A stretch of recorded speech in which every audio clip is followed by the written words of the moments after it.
Welcome back to my channel. ఇంకో special వీడియోతో మీ ముందుకు వచ్చాను. సో ఈరోజు ఏంటంటే తెలిసిందే కదా మనందరికీ శ్రావణ మాసం వరలక్ష్మి వ్రతాలు పూజలు అన్నీ ఉంటాయని. సో మా ఇంట్లో యూఎస్లో మేము ఎలా సెలబ్రేట్ చేసుకుంటున్నాము అనేది మీకు చూపిద్దామని. సో ప్రతి ఇయర్ కన్నా కంపేర్ చేస్తే ఈ ఇయర్ నేను కొద్దిగా డిఫరెంట్గా చేసుకుంటున్నాను. ఎందుకంటే ఆల్రెడీ నాకు ముగ్గురు అమ్మలు ఎప్పుడూ ఉంటారన్నమాట. సో అందుకని నేను ప్రత్యేకంగా ఇంకో అమ్మని పెట్టి చేయడం అంటే అది ఇంతకుముందు చాలా పెద్దగా చేసేదాన్ని. 2 feet 2.5 feet పైన సైజులో చేసేదాన్ని. కానీ ఇప్పుడు ఆల్రెడీ అమ్మలు ముగ్గురు ఉన్నారు, అందుకని చేయట్లేదు. కానీ శారీ కడుతున్నా అండి, చాలా ఈజీ వేలో చూపిస్తాను నేను మీకు ముందర వీడియోలో కొద్దిగా ముందుకు వెళ్ళాక అసలు ఆ చీర ఎలా కడతానో ఎంత ఈజీగా అయిపోతుంది అన్నది చూపిస్తాను మీకు. సో ఈలోపు కొన్ని థింగ్స్ చూపిస్తాను. ఏంటంటే ఇప్పుడు బయట అన్నీ కొనుక్కుంటున్నాం కదండి దీపారాధనకి డెకరేటివ్గా. సో నేనేం చేశానంటే నా దగ్గర ఇలా బ్రాస్ కొందులు ఉన్నాయి. ఆ కొందులకి నేనేం చేశానంటే ఇది యాక్చువల్లీ ఇంటి ముందర కట్టే తోరణం ఉంటుంది కదా మనకి పూజా స్టోర్స్లో అమ్ముతారు. దాన్ని తీసుకొని దాన్ని చుట్టేసాను. చక్కగా మామిడాకులు పెట్టినట్టుంది, బంతిపూలు పెట్టినట్టు ఉంది కదా, చూడండి ఎంత క్యూట్ ఉందో. సో అలా ముగ్గురు అమ్మల దగ్గర 2 sides అక్కడొకటి ఇక్కడొకటి పెట్టేశాను. ఆ డెకరేషన్ వరకు చేసేసి వెయిట్ చేస్తున్నమాట. మీకు చీర కట్టడం అంతా చూపించిన తర్వాత నెక్స్ట్ అసలు ఏం చేయబోతున్నానో చూపిస్తాను. ఓకే.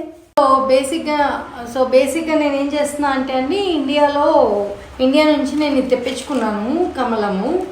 సో దీని మీద అమ్మవారి హాఫ్ బాడీ పెట్టి అమ్మకి మొత్తం చీర కట్టి అంతా చేస్తాను.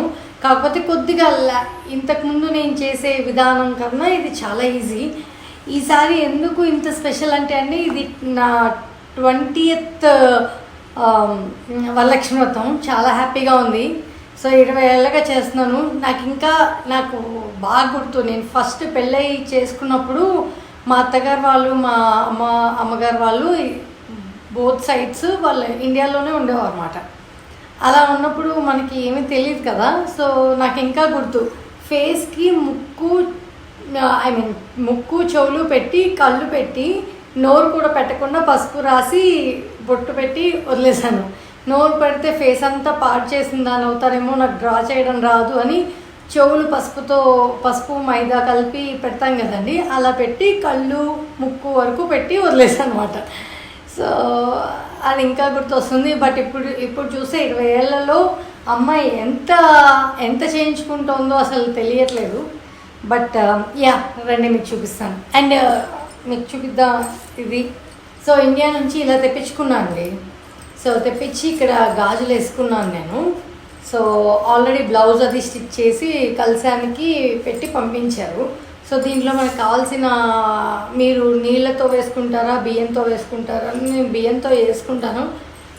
తర్వాత ఈ బియ్యాన్ని స్వీట్ కానీ పులిహార కానీ అలా చేసి నైవేద్యం అది ప్రసాదంలా తీసుకుంటాం అన్నమాట ఇంట్లో అందరం. సో అది చేస్తున్నాను. సో దానికి పెద్ద బిందె తెప్పించుకున్నాను అండి.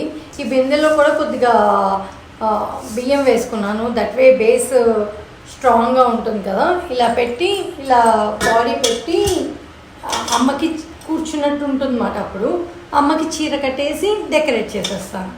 సో ఈ అమ్మని ప్రతిష్టాపన చేసుకొని అమ్మకి పూజ చేసుకుంటాను అన్నమాట. రండి నెక్స్ట్ ఇప్పుడు మీకు చీర కట్టే వీడియో చూపిస్తాను. తీసుకున్న శారీ ఇదండి.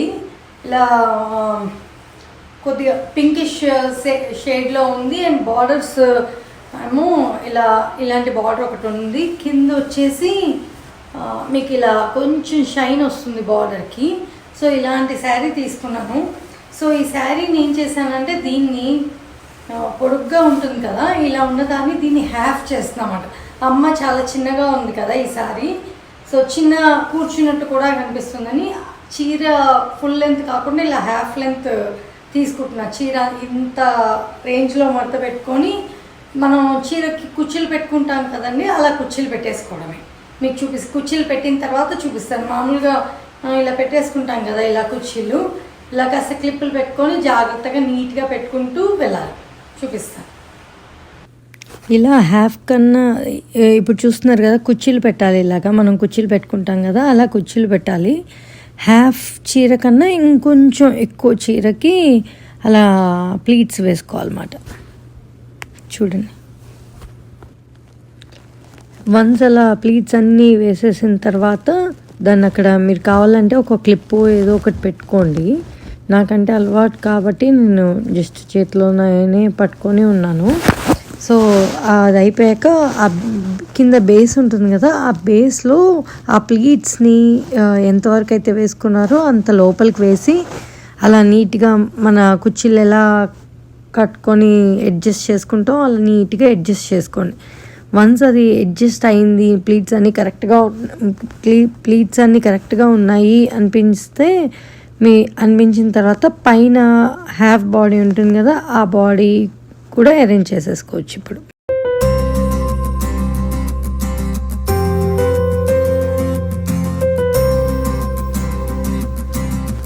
ఇక్కడ ఏంటంటే కాస్త మంచి కింద బేస్ సైజ్ కనుక కరెక్ట్గా ఉంటే మన పైన అప్పర్ బాడీ ఏంటంటే చక్కగా వెళ్ళి పర్ఫెక్ట్గా బిందెలోకి సెట్ అయిపోయి ఉంటుంది. దాని తర్వాత ఒకసారి చీరని అడ్జస్ట్ చేసుకొని పైట కొంగు వేసేసుకుంటే, ఆ పైట కొంగుకి ఏం చేస్తున్నానంటే మనకి ప్లీట్స్ అదే స్టెప్స్ పెట్టుకోవాలి కదా, ఆ స్టెప్స్ ఎలా అంటే కింద పెట్టినంత వైడ్ కాకుండా దానికన్నా చిన్నవి చేసి బార్డర్ చక్కగా వచ్చేటట్టు మనం చీర ఎలా నీట్గా కట్టుకుంటామో అలా అమ్మకు కూడా చీర నీట్గా కట్టి వేయాలి.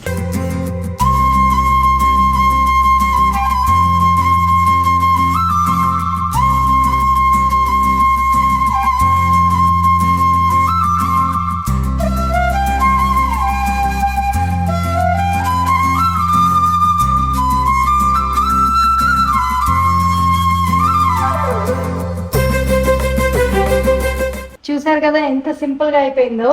మీరు కనుక ఇలా ఆ అప్పర్ బాడీ కనుక తెచ్చుకోగలిగితే చాలా ఫాస్ట్గా అయిపోతుంది. చీర కట్టడం నిజంగా చాలా సింపుల్ అండి, కష్టపడాల్సిన అవసరమే లేదు.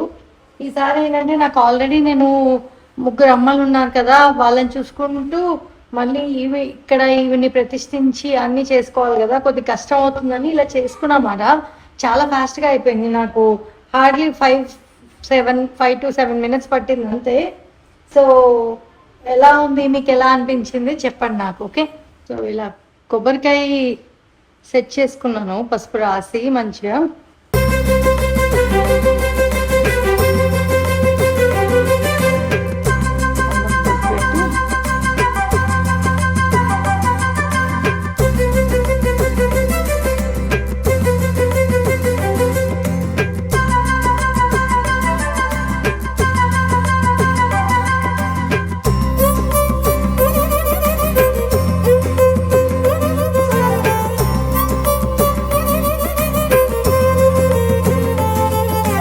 మా దగ్గర చూడండి పెద్ద పెద్ద ఆకులు ఎంత పెద్దగా ఉంటాయో.